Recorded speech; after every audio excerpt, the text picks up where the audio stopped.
In this video lesson, you will discover how to draw a female figure standing in contrapposto with the necessary knowledge of human body proportions.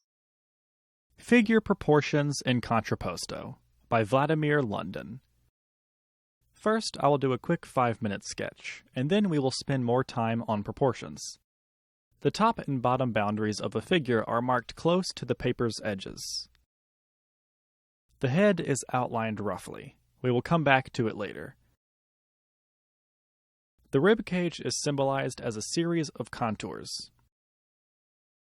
It is tilted backward, so we see those contours from below. The front hip bones help to locate the abdominal contours. It is better to depict both shoulders with one continuous line to keep them united. The kneecap is an important landmark of the leg. The model's right arm is flexed in supination position. This figure is in the same scale as the previous one. Let's begin with proportions. The middle of a figure coincides with the pubic bone. I mark the figure's height as A. Half of the figure is 1/2 of A. Each half is halved again. The height of the face is equal to the height of the breastbone, the distance from the breastbone to the navel, and from the navel to the pubic bone. The distance from the pit of the neck to the pubic bone is comparable to the distance from toes to the top of the kneecap, and from the kneecap to the navel or top of the pelvis.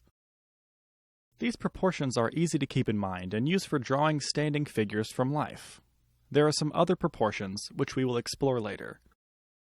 The height of the face, measured from the middle of the figure, locates the top of the pelvis, which coincides with the navel. The head's height is comparable to the trapezius's visible width. You may use the number 8 sign that flows from one side of a leg to another. Seeing it in life helps to depict a leg with more precision in drawing. Before using rules of constructive drawing becomes your second nature, so you can draw figures on autopilot, I would advise you to draw on paper helpful constructive drawing lines, such as axes, bones, muscles, proportions, and contours. Rendering tonal values begins from the darkest areas of the drawing. Highlights can be taken off with a kneaded or rubber eraser. Here is what we want you to do in this course: to learn the main principles of how a figure is constructed and how to use proportions and anatomy. With such knowledge, your life drawing skills will rise to the next level. Here's the finished artwork. I will sign it now.